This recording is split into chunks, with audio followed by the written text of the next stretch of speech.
Yos, welcome back friend. Pada video kali ini kita bakal mereview 5 chapter sekaligus yang berfokus pada pertarungan Takamura versus Reunion GCC, yaitu chapter 163, 164, 165, 166, dan 167. Sebelum lanjut, jangan lupa subscribe dulu friend agar komunitas kita semakin besar dan berkembang pesat. Oke, tanpa banyak basa-basi lagi, mari kita tenggelam bersama di dunia Sakamoto Days chapter Reunion GCC.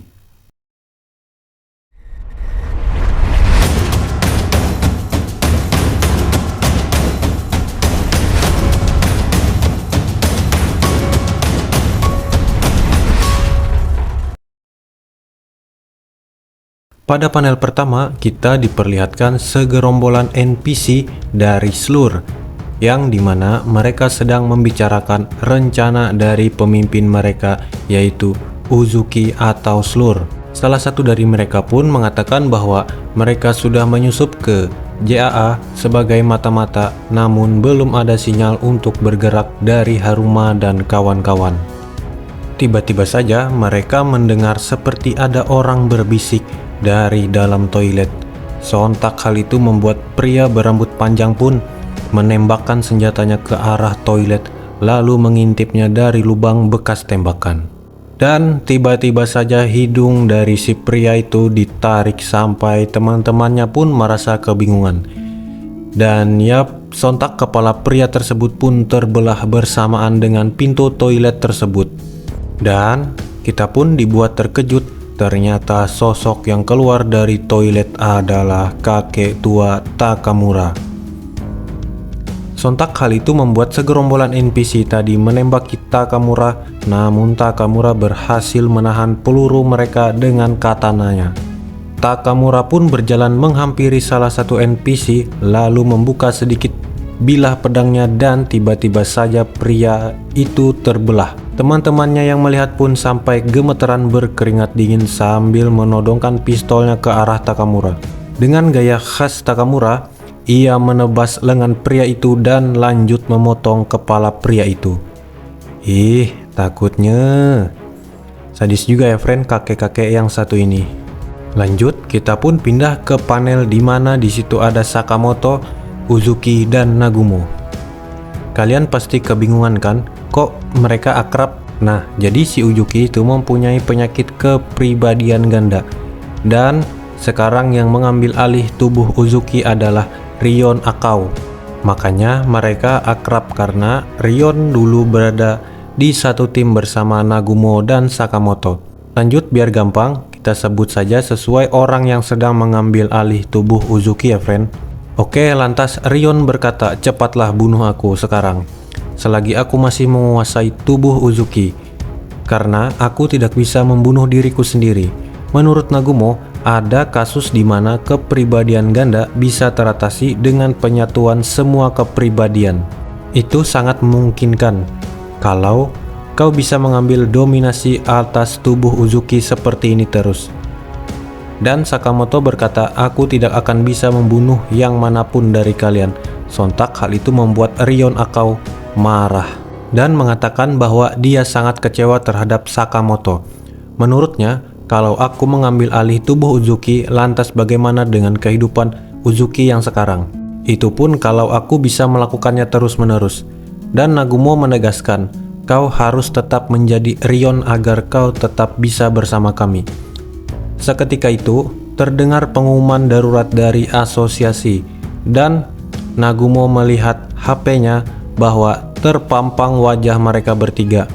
Disebutkan bahwa mereka didakwa atas rencana pembunuhan dan jika bertemu mereka, maka sesegeralah untuk menangkap mereka karena mereka bertiga dicap sebagai target eliminasi level A. Serta merekalah dalang atas kejadian saat ini terucap di pengumuman tersebut.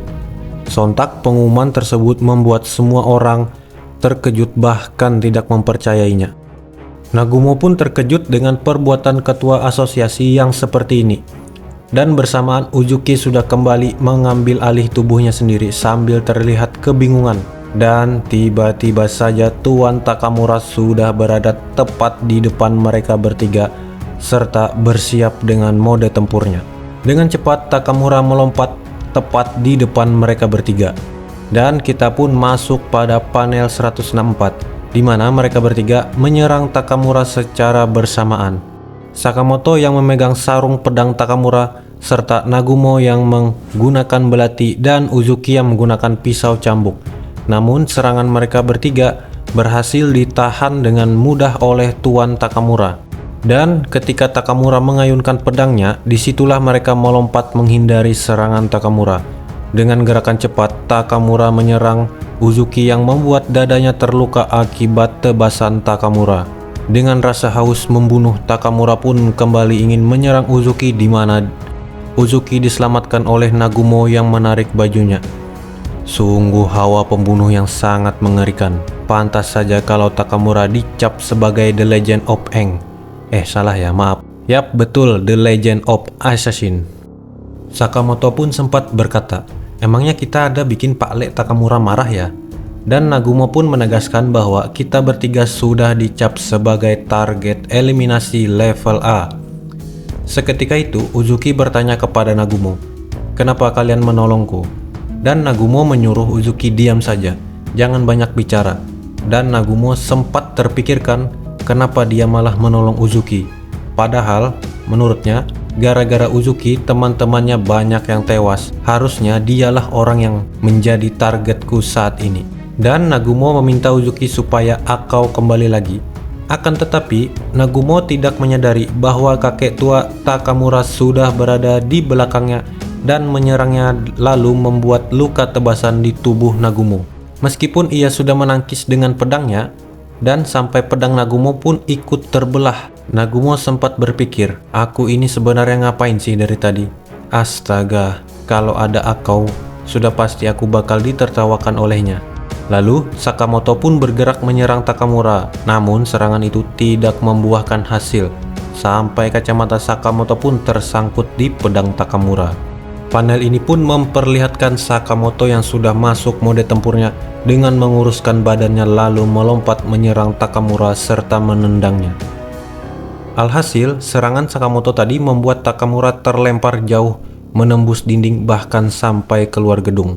Akan tetapi, uniknya Takamura menahan tubuhnya di bus warga sipil dengan memanfaatkan bus sebagai alat melompat balik menuju Sakamoto berada dan tepat di belakangnya.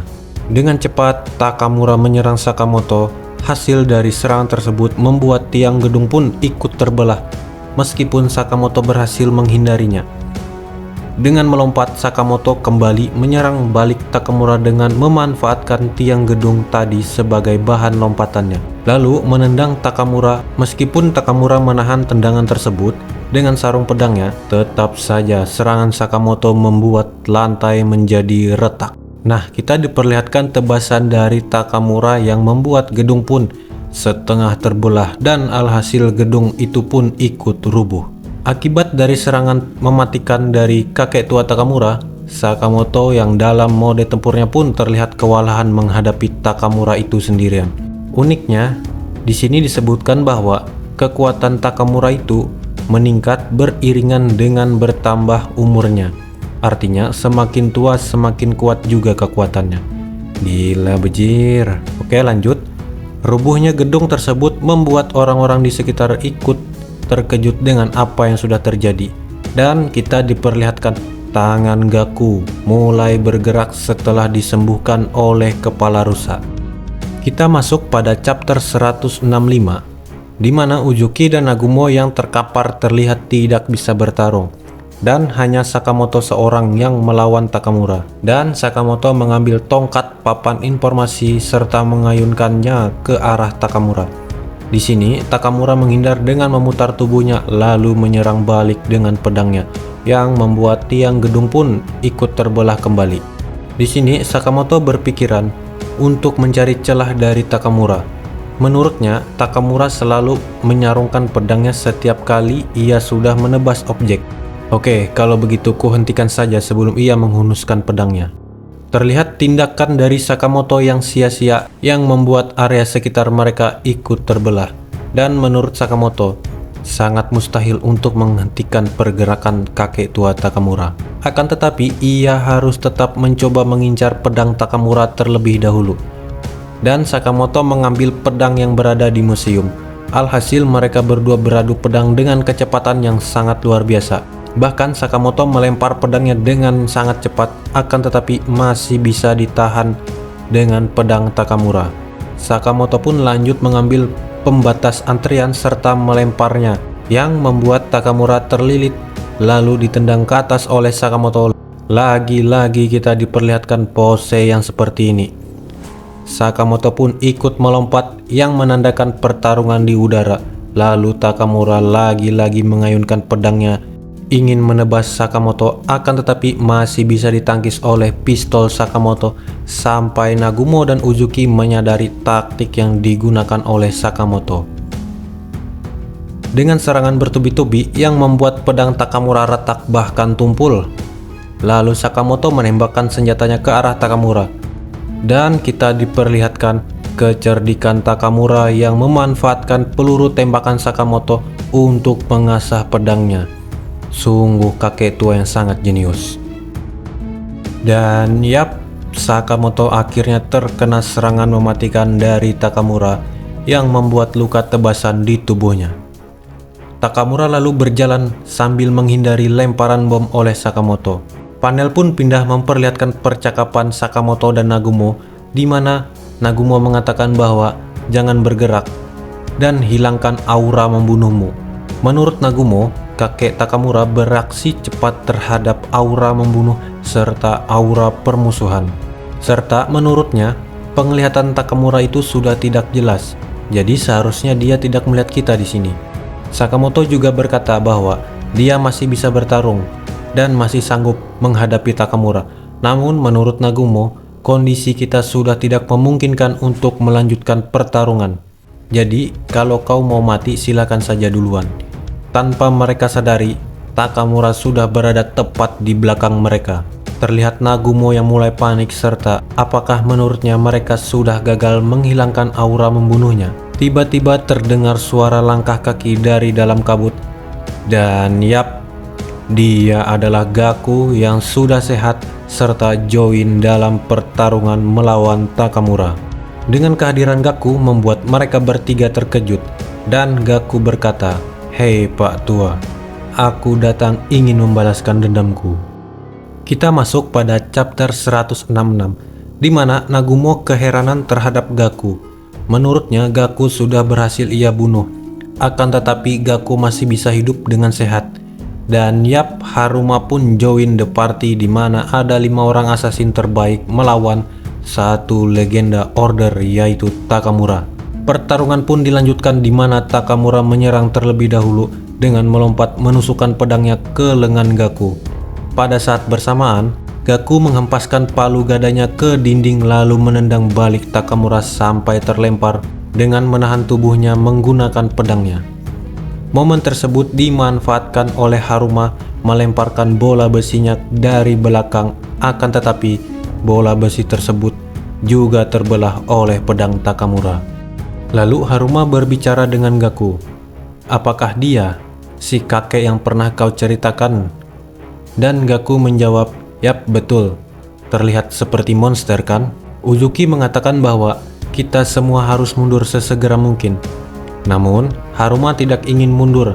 Menurutnya, ia ingin bertarung secara langsung dengan sosok monster tersebut. Serta menurutnya, kalau kita tidak bisa membunuhnya sekarang, bagaimana mungkin kita bisa menghancurkan asosiasi? Terlihat Haruma yang bersiap ingin menyerang, namun ditahan oleh Uzuki serta Uzuki mengatakan bahwa kalian berdua harus mendengarkanku.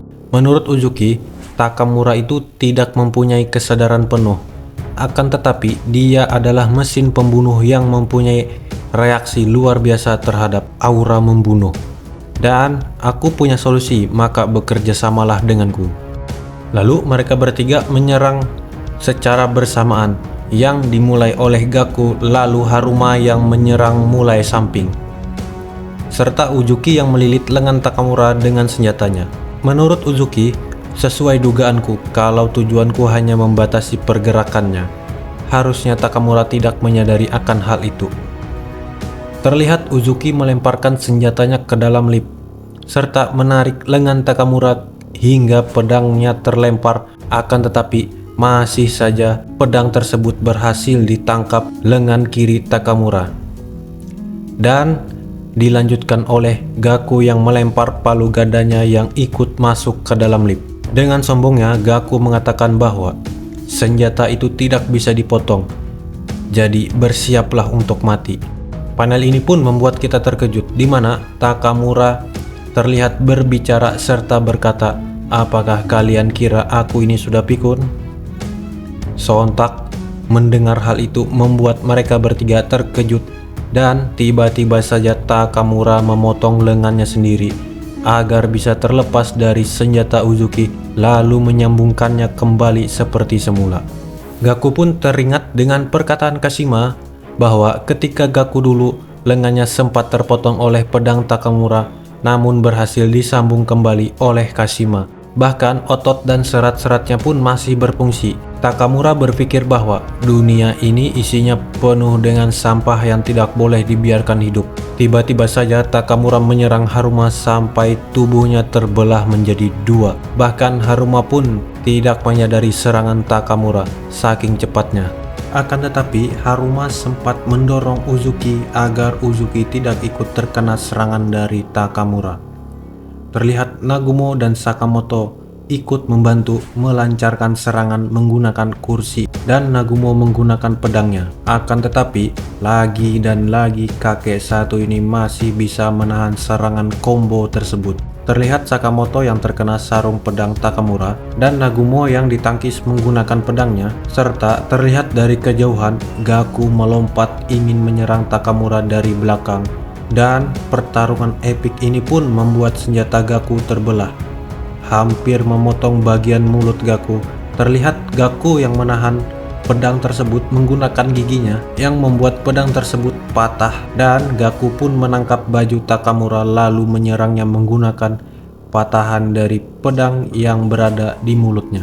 Dari serangan Gaku tadi menghasilkan luka pada Takamura di bagian mata sampai bagian belakang kepalanya. Dengan bersamaan, Gaku yang tertusuk pedang oleh Takamura dilanjutkan dengan Nagumo dan Sakamoto pun ikut tertebas lagi di bagian dadanya. Sungguh kekuatan yang di luar nalar dengan umur yang renta. Bahkan Sakamoto dan Nagumo pun tidak menyadari serangan barusan. Menurutnya, kami akan mati dan tidak ada peluang untuk memenangkan pertarungan ini. Panel pun pindah ke Uzuki yang terlihat tidak percaya kalau teman-temannya sudah mati, dan ia pun mengenang masa-masa pertemanannya di panti asuhan Alkamar. Nah, di sini penyakit Uzuki mulai kambuh. Bahkan ia sangat merasa depresi terhadap apa yang sudah terjadi. Dan Uzuki berkata, "Kalian semua selalu saja merenggut keluargaku. Aku mendengar suara." Dengan menatap Takamura dengan wajah yang sangat depresi. "Siapa kau sebenarnya? Jangan coba-coba untuk masuk ke tubuhku." Takamura lalu bergerak menyerang Uzuki. Nah, pada saat bersamaan, di mana Sakamoto teringat perkataan temannya, di mana Slur alias Uzuki saat mengalami tekanan luar biasa dan terus-menerus serta terguncang oleh suatu kejadian, bisa jadi dia membentuk sosok lain di dalam tubuhnya untuk mengatasi semua rasa sakit itu. Dan ini panel yang paling epik dalam pertarungan ini, di mana kita diperlihatkan tiba-tiba saja tubuh Takamura terbelah serta pedangnya pun terlepas dari tangannya, dan Uzuki berhasil menebas Takamura yang sangat kuat sampai tubuh Takamura terbelah menjadi dua hingga tewas di tempat. Dan plot twistnya adalah sosok Takamura sudah berada di dalam tubuh Uzuki pada saat ia membunuh Takamura. Oke, di sini saya bakal jelaskan apa yang sudah terjadi. Jadi Uzuki sudah menyerap kepribadian dari Takamura, di mana yang kita tahu penyakit Uzuki adalah kepribadian ganda, di mana ia bisa mengcopy kepribadian orang bahkan secara 100%, bahkan sampai kekuatannya pun bisa di-copy. Dan sekarang yang berada di dalam tubuh Uzuki adalah kepribadian dari Takamura yang ia dapatkan ketika sedang depresi tadi. Jadi kesimpulannya, Takamura tidak bisa dikalahkan oleh siapapun, bahkan tidak ada kekuatan yang mendekati levelnya. Dan ternyata Takamura hanya bisa dikalahkan oleh Takamura itu sendiri. Sungguh plot twist yang sangat tidak disangka-sangka. Kita pun diperlihatkan pada panel ini di mana Uzuki sudah masuk ke mode kepribadian dari Takamura. Gimana menurut kalian friend? Sungguh epic bukan? Silahkan kalian diskusi di kolom komentar. Oke, terima kasih sudah menonton. Mari kita keluar lagi dari dunia Sakamoto Days. Sampai berjumpa di chapter selanjutnya.